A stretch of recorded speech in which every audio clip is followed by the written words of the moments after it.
Let's talk about something every parent deals with. If you've ever found yourself saying, "Why won't my child listen?" You're not alone. In fact, almost every parent on the planet asks this question. You say their name, no response.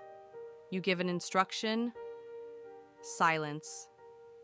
You repeat yourself again and again. And by the fifth time, you're frustrated, they're overwhelmed, and the whole moment spirals into tension. Today, inside Conscious Living Lab, we're breaking down the real brain science behind listening, why your child seems to ignore you, and what actually helps them listen better, without yelling, threats, or repeating yourself 10 times. Let's begin. Here's the truth most parents don't know. When a child isn't listening, it's usually not defiance or being stubborn, it's brain development. Here's the important distinction. Hearing is automatic, listening is a skill. Young children have an underdeveloped prefrontal cortex, the part of the brain responsible for focus, shifting attention, impulse control, and processing what you're saying.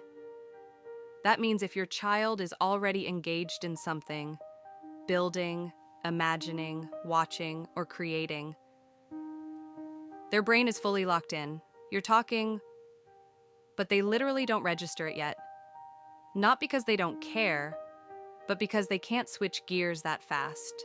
And here's the twist. The prefrontal cortex is not fully developed until the mid-20s, not by age 3, not by age 7, not even by age 14.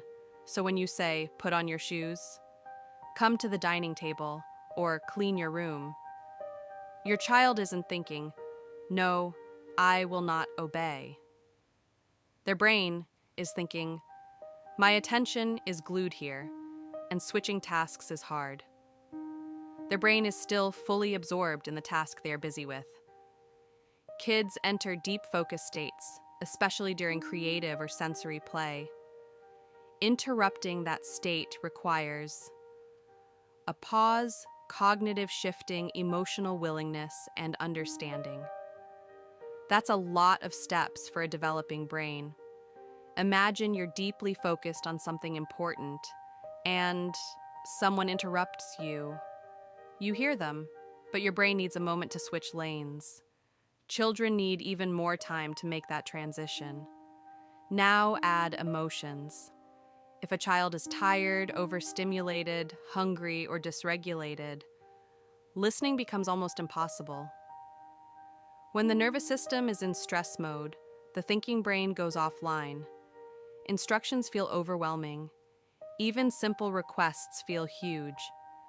This is why yelling doesn't make kids listen better.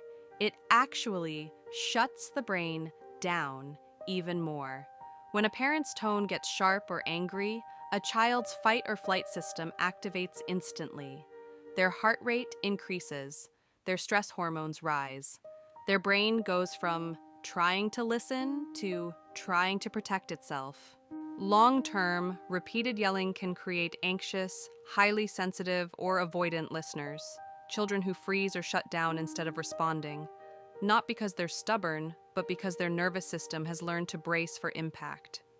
So what actually works? First, get their attention before giving the instruction.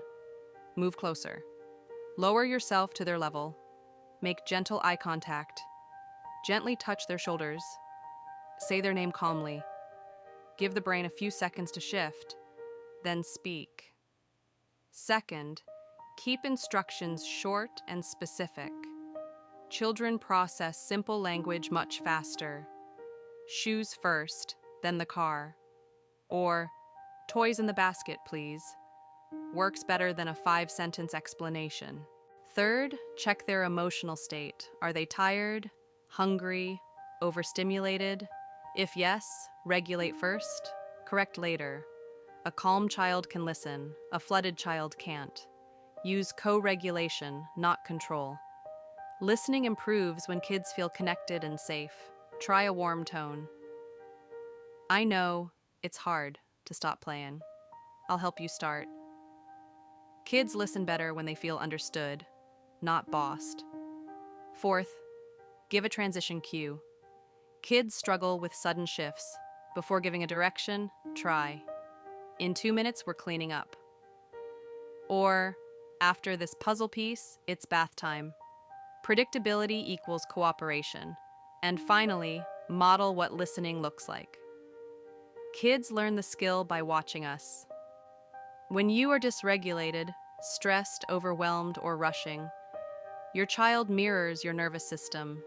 So be the calm, be the pause, be the regulation your child's brain borrows until they can do it on their own. And that's the key takeaway. Your child isn't ignoring you. Their brain is still learning how to manage attention, impulses, and emotions.